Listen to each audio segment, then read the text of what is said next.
Correctional Center, 20 miles south of Baton Rouge. It's a Monday morning like any Monday morning. Inmates leave from here for prisons throughout the Louisiana correctional system.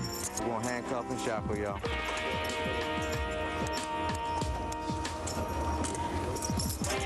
Whether for theft, drug dealing, rape, drunk driving, or armed robbery, Louisiana's sentences are the harshest in the U.S.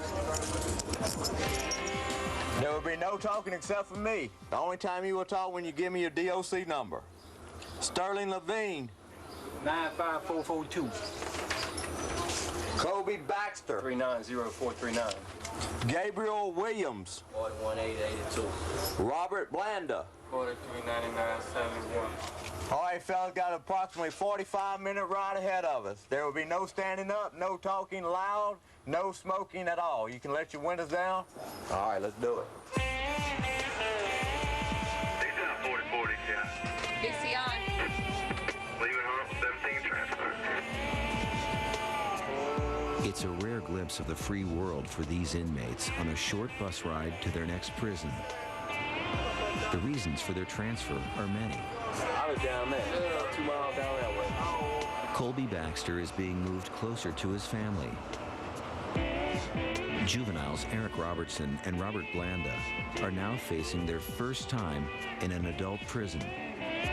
For Sterling Levine, it's his 7th transfer in 21 years of incarceration. Desmond Joseph and Gabriel Williams, friends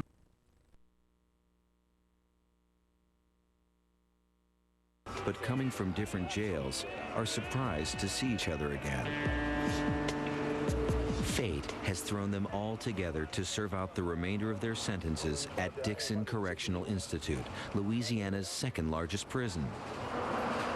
Louisiana has the highest incarceration rate in the country. The typical profile of the inmate is younger, more violent, certainly uneducated. 97% of the inmates that come into prison get out of here. Good morning, Warren. You doing all right today?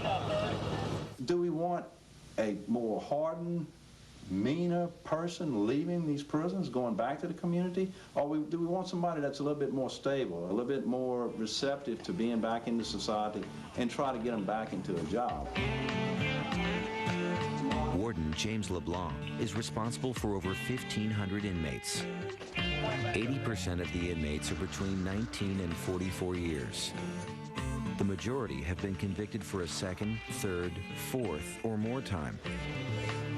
There is no death row, but 25 men are serving life sentences. 16 years, huh? Hey, Warden Booty, how you doing today, man? All right. Everything going all right? All right. Good. Warden LeBlanc is both mayor and sheriff of a community with business, hospital, court system, sports facilities, and a multi-faith chapel. A world unto itself, secured by 13 miles of razor wire, guarded by 12 towers, and supervised by 226 correctional officers. You doing all right today? How many you got? I got 8 times. We have the highest poverty rate in the country. I think that has a direct impact on criminal activity. It has to have. People become desperate. They do things they wouldn't normally do. And that's why it's so incumbent upon us to try to provide some sort of opportunity for these people when they come into the system. Dixon 4040, CI. DCI. Back at DCI with 17 transfer.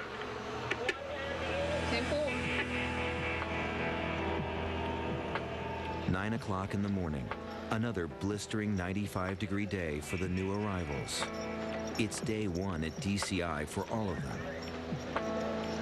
No matter what they are in for or where they have been, they arrive with their worldly possessions reduced to the contents of a single plastic bag and a black box filled with the records of their prior incarcerations.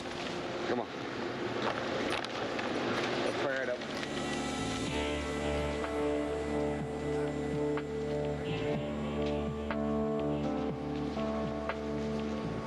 Welcome to DCI. My name is Udell Green, boarding teacher for the day. First of all, we don't want to know your charge. It's DCI policy that we don't need to know your charge. It's only what you make of it, you'll still here at DCI. In a little while, you're going to be dressing out. You got to come out of everything except your boxes, your socks, T-shirts, top shirts, pants. Everything going to have DCI on it, even your undershirts if you have one. Over here. Let me just come over here. To them white T-shirts that ain't got DCI on it, you don't put them on, huh? I'm going back on. I should have stayed in school, you know, and I wouldn't have been here right now. I could have been, you know, a doctor or something like that, you know. Instead, I'm in the penitentiary, you know, at 18 years old. Chin down. To the side.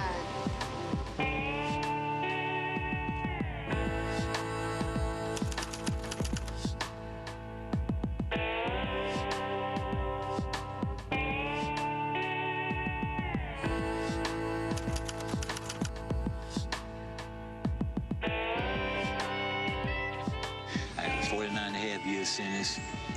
I've been down 21.5 years.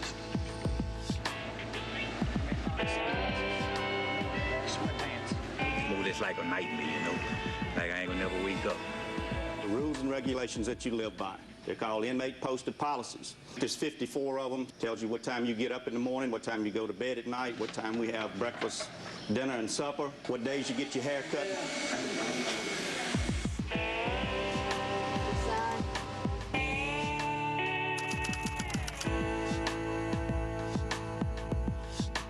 I thought middle-class white guys don't go to jail. You know, I was going to college, you know, tight with my family. I thought there was no way I'd go to jail. You know, if I did get caught, I'd just get probation again. We're gonna shake every one of you down. Take everything out your pockets. We don't know you. Talking about security. We're the people that you're going to deal with on a daily basis. We don't know how long you will be here. We don't know why you're here. We didn't put you here. The ones that come in here and want to be knuckleheads, want to always be in trouble, there's a 6 in 10 chance that they'll come back to us. 6 in 10. Which group do you want to be in? This is my first time in jail, and I don't like it.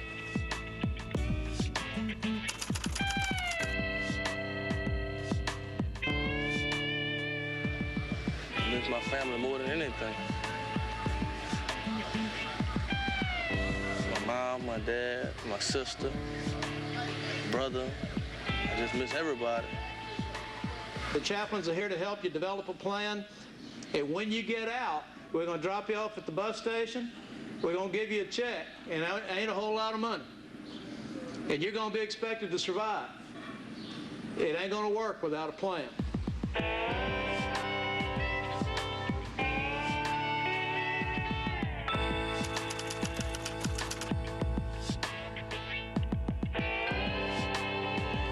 The world don't be existing to me at times. I just try to keep my mind away from what's going on out there. People tend to forget about you when you be in jail. I say this the road of destruction. If you don't want nothing in life, this is where you come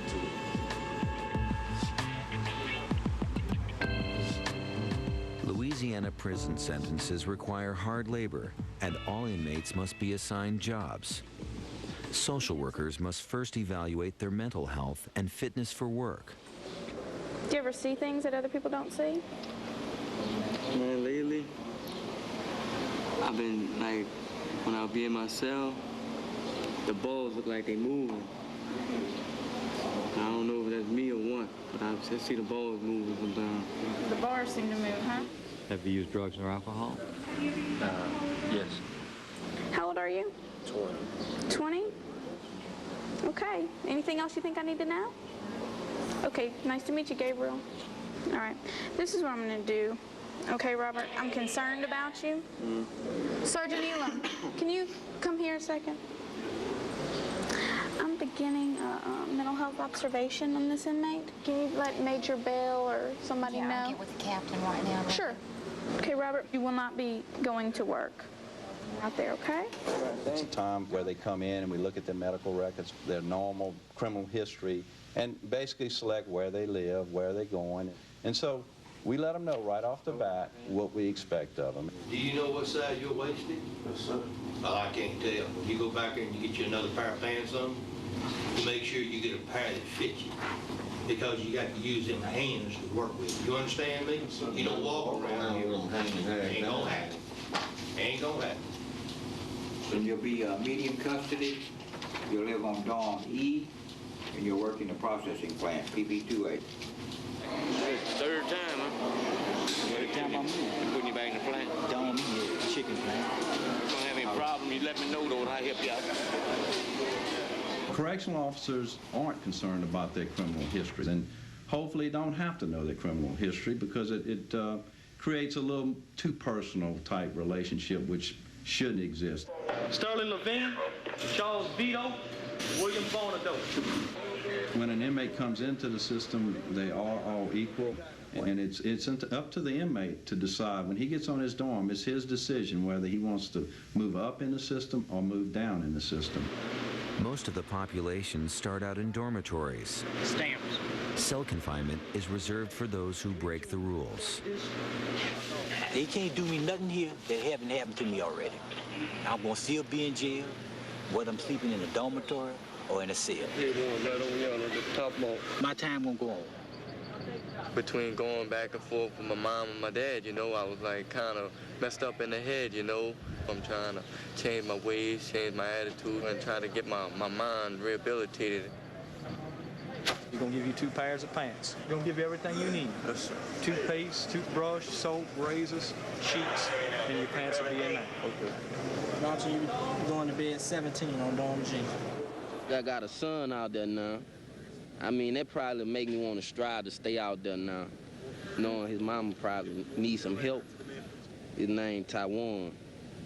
He finna be 1 in October. I ain't even seen him yet. He ain't gonna even know who I am when I get home. That's tight. Home for all of them is now a dormitory alongside 100 strangers. Pick up, clean up around your house. Only thing hanging from your beds are towels and laundry sacks. Day 1 comes to a close, 10 o'clock, and the newcomers have plenty to think about. 54 rules to be memorized and observed. Violations that could land you in a cell block or add more time to your sentence.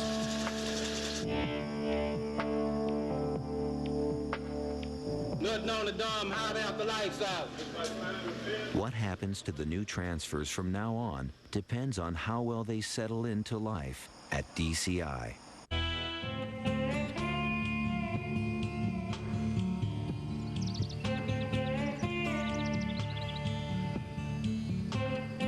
First 6 months, you know, everybody has to go in the field or into the poultry processing plant. That's kind of a first-time thing when you come into the system and you get adjusted to the prison. Go to work in that train! Learning how to go to work, learning how to get up in the morning, get your stuff together, shave, brush your teeth, all those little things that a lot of them just have never been accustomed to, that's an adjustment. It's your first day, stay at the back of that line. The chicken plant is a rite of passage for most of the inmates in that they go into an environment of very hard labor. Let's go. Today, y'all first day in the plant, I'm going to show you what you ought to do, what's expected of you while you're in the plant. First of all, I want all you knucklebells to come in and pay attention. This hard piece of cartilage or gristle at the end of the bone. That has to be cut out of the chicken before you place it into your lug. Okay? You check it up, down, side to side, top to bottom. It's important that rules be strong, and it's important that they be fair. If you don't abide by those rules, they get written up for a rule violation. The first couple of lugs I've checked already had cartilage and bone in it. The job they got me doing, they got me checking chicken, right? And I checked to see if it got bone, knuckles, or cartilage in it. If I did, that's an automatic write-up. You get rolled up on that, they trying to snatch a good time. Check the chicken clean, make sure there's no knuckle bones or cartilage in it. I can't stress that enough. When they break the rules, they can be minor privileges taken away from them, their canteen, their recreational activities, and it can be as major as taking good time away from them, as much as 180 days of good time for one major offense, and that means spending more time in prison. Some of them don't want to cut chicken, some don't want to check chicken. You have some that refuse to skin chicken. Problems like that, when they have too many write-ups, we'll send them on to the working cell block. These guys work out in the field from 7:30 in the morning to 4:30 in the afternoon. These guys all have disciplinary problems, write-ups. They're under the rifle. Feigning sickness to avoid work is also considered a disciplinary problem. But Eric Robertson insists that the chicken plant is making him feel ill. Okay, I'm going to let this inmate make emergency sick call. He said that he cannot stand the smell in here. He's going to go to the infirmary. They're going to evaluate him and let us know what the outcome is. When I went in there, I told him that my stomach was hurting. He told me just stay in there. So after that, I started throwing up. To drink a lot of fluid so the skin won't get dehydrated. But when you vomit today, let someone see it. It have to be witnessed by security. Hope you feel better. Unless he has a security officer witness him vomit, Eric is back in the chicken plant until further notice. Eric, how old are you? You're a youthful offender? Yes, sir. What time you have? 5 years. You go from the chicken plant one day, and you can be in the orange jumpsuit, work a cell block the next. Get ready to get shook down. First day in the chicken plant, first thing you notice is the smell. It stinks. You get in there and you're a nervous wreck because you done heard about, you know, they're gonna give you plenty of write-ups. Everybody gets write-ups in the chicken plant. Come out of your boots, everything out your pockets, hair nets off your head. Leave the hair nets in the plant. Once you come out here on the walk, there is no noise, no smoking. Pad up in the middle of the walk. This ain't, I don't rather be in no DOC facility, nowhere locked up, period. First of all, they talk to you any kind of way. I mean, we all men here, and we know they got authority over us, and they just abuse it, point blank. Gabriel has been written up for an aggravated work offense. The work offense in the chicken plant, if he doesn't do the work properly, and they send out the dirty product, then that's cutting down the efficiency of the plant itself. I mean, that looks bad on the whole facility, not just this one guy. It appears that Gabriel Williams has an I don't care attitude. He hadn't coped with getting locked up yet. 25, could you copy back? 26, 27, 28, could you copy back? 29, 30. I just got here and it's looking real ugly. See, now that I've been in that chicken plant, say, bro, where I'm at, stick out action, bro. Knuckle belting? Oh no. Oh no. I'm finna fill out a request form and go to GED, man. I'm not finna have these people slaving me for not nail nickel. It takes a little while for them to adjust. You know, adjust to listening to people. People telling them what to do. I was talking on the way to the chow hall, and Sergeant Grimes said that he gave me a verbal direct order to stop talking, which he didn't, but then he wrote it up like that, so there's nothing I can do. If they're written up, then they go to court. DB Court of 8/7/2001. Major Dennis Grimes, Chairman, Mr. Buddy Hartnell, member. They have a legal counselor that represents them in court, and once they get through court, they're either found guilty or not guilty. And they have to learn that there's a consequence for misbehavior. Down! You pled guilty. This board accepted your guilty plea. Board's gonna sentence you to 4 weeks, no canteen, 12-day room confinement. That will be imposed. The DCI disciplinary court rules that Colby must forfeit his weekly canteen privileges and be confined to his dorm when not at work. I went to canteen yesterday and I stocked up on the things I needed. You know, I got extra soap and stuff like that, 2 jars of peanut butter instead of just 1, because I kind of planned on it. I knew it was coming. Very, very, very rare that you beat a write-up in DV court. Everybody calls it kangaroo court because, I mean, you go in, you're guilty 9 times out of 10. Kangaroo court? I don't think so. I don't have to have court here when they break the rule. That is not a constitutional right. That's not anything we have to do, but it's a privilege for them. I think it's a good system. I think it works. And I think as you walk around this facility with the atmosphere that you can feel in here, that it's very settled, it's very stable, and the inmates understand that if it isn't, then they're going to be punished. 11 times every day, the prison is brought to a halt by count time. 1,500 inmates must all be accounted for. All right, fellas, count. Radio's off. No noise. Let's have it. Right now, they're doing 11:30 count. All inmates are supposed to be on their beds. No radios, no activity. 11:30 count, that happens DCI-wide. Control center. DCI to DCI 38. Let's go. Catch the beds. DCI to DCI 38. Security must double check that every inmate is where he should be. DCI 9, DCI 28. Count for dorm Z at L. Go ahead, Reese.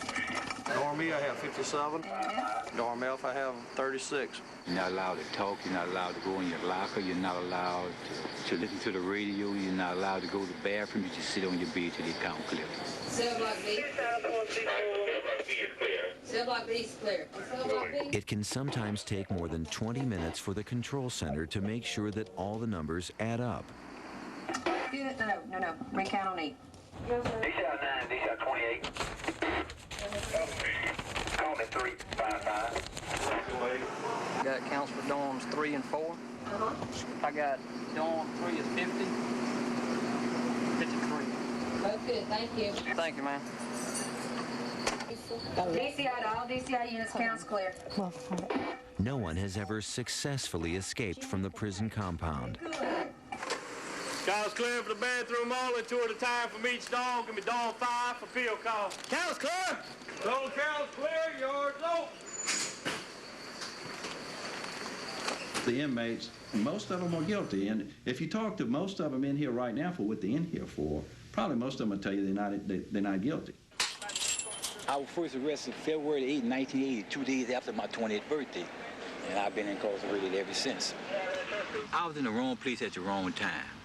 I went to this gambling house on 1st and St. Thomas. There was a shooting. I got shot. 2 more people got shot. No one got killed. But I had a gun on me. The dudes in the gambling house told the security guard that I was the one that did some of the shooting. It didn't happen like that. I just got caught up. I was charged with temp armed robbery.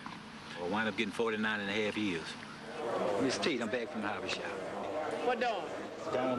It's kind of a fine line between punishment and rehabilitation. Habilitation is probably a better word. Rehabilitation is bringing a person back to where they were at one time, meaning that they at some point were rehabilitated. But the majority of the inmates that come in here have come from social, economic deficit areas that have never been rehabilitated. My mama's side of the family, they all criminals, you know, they've been in the penitentiary all their life. And my dad's side of the family is a whole different story, you know. They call my dad the black sheep because out of his brothers, one of them's a Catholic priest, one's an orthopedic surgeon, one's a judge, you know, and but he ain't want to see me go in the, you know, direction he went into, you know. But I was stuck on stupid, you know. I'd rather doing the things I was doing because it was fun and it was good at the time while it lasted, you know. But, you know, it didn't last that long, you know. Do you deal with the younger people different than the older people? I think we give them a little bit more tolerance on the front end in the youthful offender program that we have here today. We'll put up with a little bit more from them for a while. We have a program here for youthful offenders. Yeah, I'm not interested in that. Well, you could probably get into school. See, the thing why I don't want to go to join as youthful offender, see, young people, they immature, and I'd rather be around an older crowd that don't get in trouble, because the younger crowd gets you in trouble a lot easier. And I found that out a long time ago. At this point, it looked like to me you're doing fairly well. I think I'm going to go ahead and discontinue that mental health observation, which means they can assign you a job over there anywhere they want to work, okay? Okay. So if somebody sticks their nose in your business too much, you need to get away from them, whether they're young or older. You're the only one can do your time for you.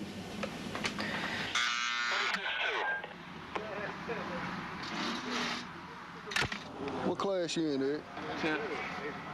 Eric Robertson, the other 18-year-old, has not declined the youth offender program. He has moved up the waiting list for those wanting to finish their high school education. We don't want to have you release here and not have a GED. That's one of our responsibilities and to help you achieve your goal.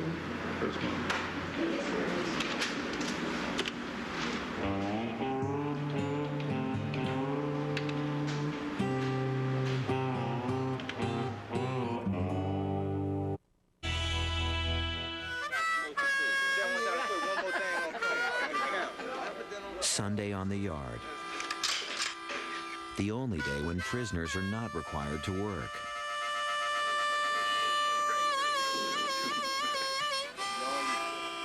I'm just a stranger knocking at your back door. Somebody peeping through your window, and I don't want to go. That's a man walking around, bro. You know, get it over with. Man, you need to stay over here with me, man. I'm saying, though, you ain't want to go to school on the street. That's on the street. It's a lot I missed. I need to learn that. See, at school, I'd be sitting there looking at the clock. I'd be like, man, can't get paid no school. Though when I used to ask my mama for shoes or something that had came out, my mama could never get it because she was always a single mother and she got other kids and she couldn't get me the things that I wanted. So that led me to hustling right then and there. What I'm saying, Gabriel, you turned yourself out, bro. That's all I know. I'm just telling you the honest to God truth. I ain't gonna say I'm going out there and getting no job. I'm gonna try. But I know that ain't what's happening. I say drug dealers, armed robbers and all that, man, you can help them. Rehabilitation is rehabilitation. It's not prison. We ain't killing nobody, you feel me? No, it ain't no murder. You know what I'm saying? It's trying to get you. We doing bad out there. So we trying to get up there and do good like everybody else. Get slammed down by the man. They got us trapped up in the system. Niggas stuck in the pen, surrounded by young thugs, killers, vicks, and old men. I just keep cool and try to keep my head up. They got us trapped up in the system. When I first came here, noticed DCI it's mostly black. You get a whole lot of, hey, white boy. People calling you white boy. The other prisons I was at had more white people. They called you by your name right off. It wasn't too much, hey, white boy with that. I had a few black friends when I was at home, but not many. When you come to prison, though, you realize they got good people and bad people no matter what color they are. If you come to prison, which is mostly black, and you can't get along with black people, you're going to have a very, very, very hard time.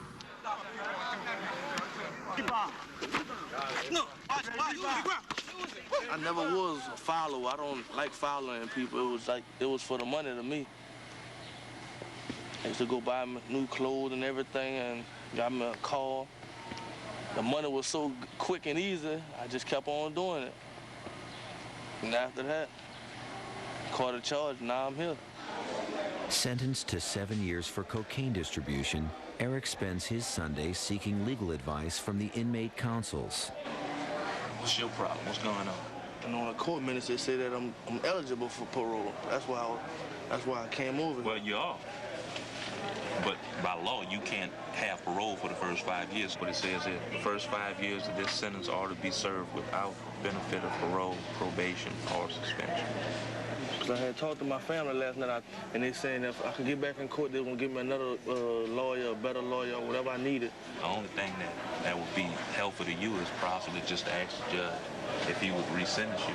That's one thing that you're going to have to realize. Stay out of trouble. Oh, I ain't getting no write-ups, none. Because your record, your disciplinary record, is definitely going to affect your outcome. How many write-ups do you have now? None. I ain't never got a write-up since I've been down. You need to stay focused on that. You need to stay focused on doing what you got to do. No.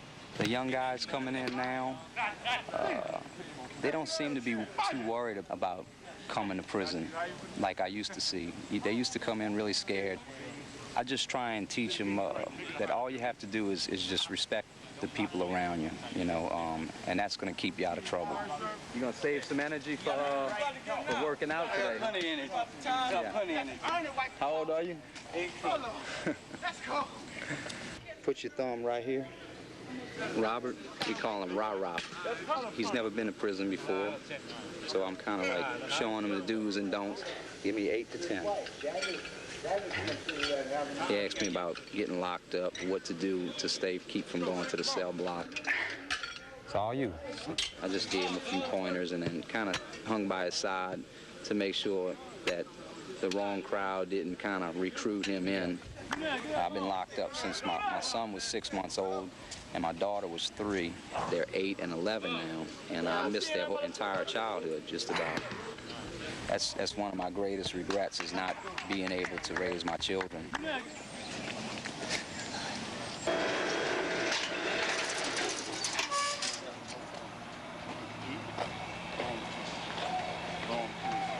Where you coming from?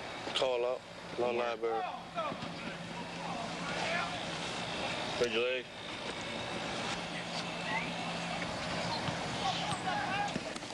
Some bad luck shoes here. These the same shoes I caught my charge in. I'm gonna throw these away. These some bad luck shoes right here. I don't never time or nothing. I'm expecting to go home in 6 months, and I do 3.5 years. I'm doing whatever it takes to go home, whatever.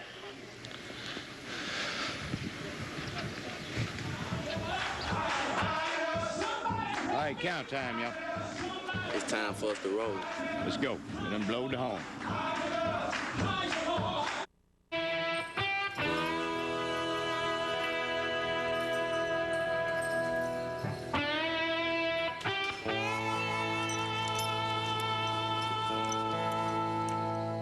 Kneel down. On your knees. On your knees. In spite of his promises, Eric wakes up the next morning in a cell. This will be his first run-in with the prison court system. Eric swears to the inmate councils he was mistakenly accused of talking online. He's suspended for 9 days if you plead guilty. Who, me? Yeah. I ain't did nothing. Now you plead. Not guilty with a stick. Make a statement. I was like 5 places behind him. I don't even know him. And I wasn't talking to him, and he was talking to somebody else. And Sergeant called me out of the line. The other inmate came and testified, stated that they had pulled the wrong person out the line. So in other words, you were 5 people behind? Yes, sir. Wait, that's that? 2 things here based on testimony given here. In his statements, number 1, on the previous testimony given, the inmate stated that he was approximately 10 people behind him, but he was in front of him. This here said 5, turned around, he places the other inmate behind him, where the other one said he was in front of him. I'm going to have to find him guilty, first of all, based upon the statements. I agree. This inmate had no write-ups. This is his first write-up since he's been at DCI. This board does not believe that you being truthful with us. This board found you guilty. The board going to sentence you 12 days room confinement that will be imposed. The 4 days extra duty will be suspended for 90 days.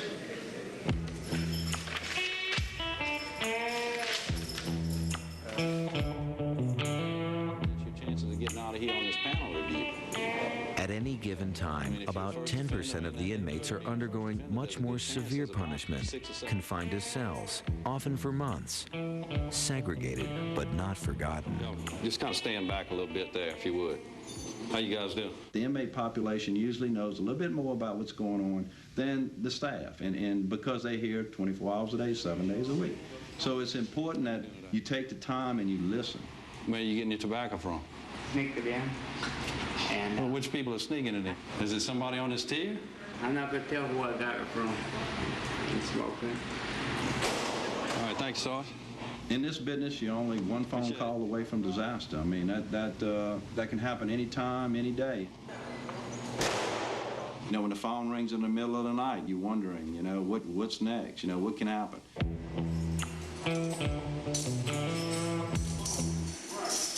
Just come from lockdown for aggravated disobedience. They said I was talking that line, and I wasn't. I'm not gonna get into more write-ups. It just gets you on some stuff that ain't true. They didn't roll me up for something I didn't do. Now I'm getting punished for it. Some bad luck shoes here. I gotta get them off.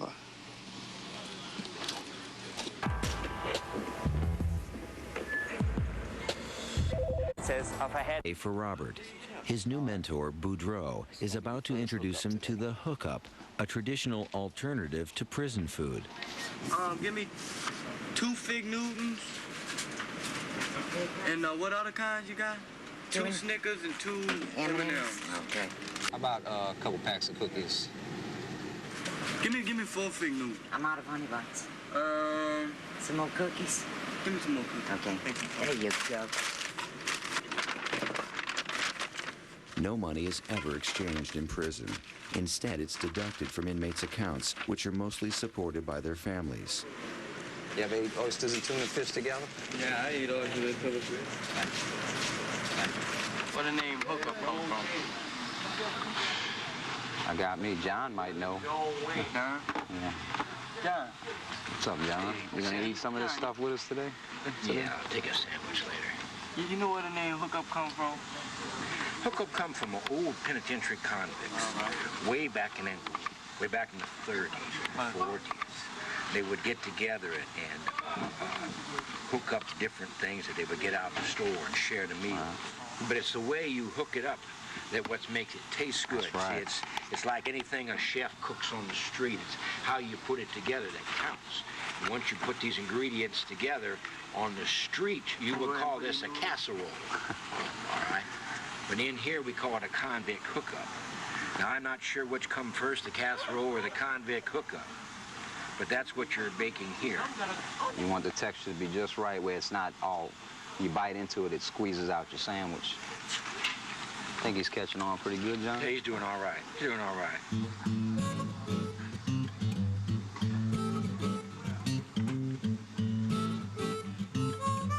It's Robert's first hookup. You're on. You're on. You're on. You know, if you lock him up and throw away the key, put him in a cell and forget about him, what's going to happen is he's going to be meaner, more hardened, and when he gets out of here, he's going to go right back to where he came from and do the same things he was doing. We're doing everything we can do to provide an inmate an opportunity to change and be a better person. Bullpen, kitchen security. Y'all come on. In our dome, the white man, he don't play no game. He don't play no game. I'm talking about you fold your mattress back, you rolled up. You leave your steppers on the floor, you rolled up. Your cover ain't made up right, you rolled up. Your pillow crooked, you rolled up. Anything, you rolled up. Bottom line. Already, I got 2 write-ups. I got 12 weeks lost in canteen. I got 60 days good time took. I got 8 days extra duty. I got 30 days room confinement, mean I can't go outside on the yard or nothing.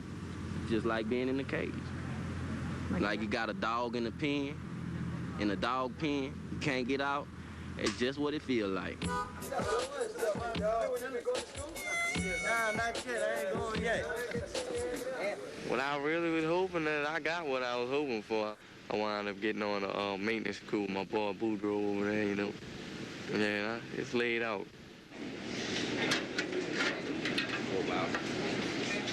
Trying to do my best and, you know, get a better look at life, you know. Get away from all that childish stuff, you know. Well, I'm my own man, you know. I came in here by myself. I'm going to leave by myself, you know, but that's just a good role model, you know.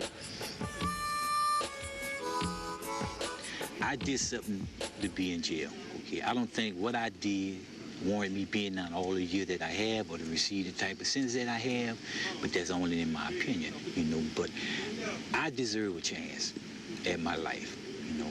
They done took all my youth away from me. Right? It can't punish me no more. As it stands now, I'm a burden to taxpayers.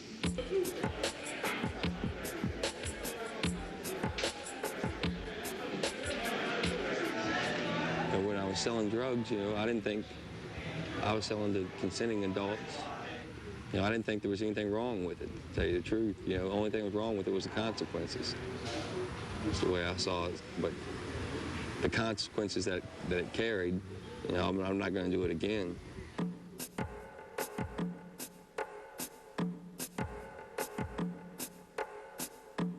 And lockdown again. Dude rolled me up again. I wasn't talking again. The dude said he don't like youngsters or something, I don't know. I'm thinking about quitting school because that's where the dude work at. He messed with me all day. So I'm thinking about quitting.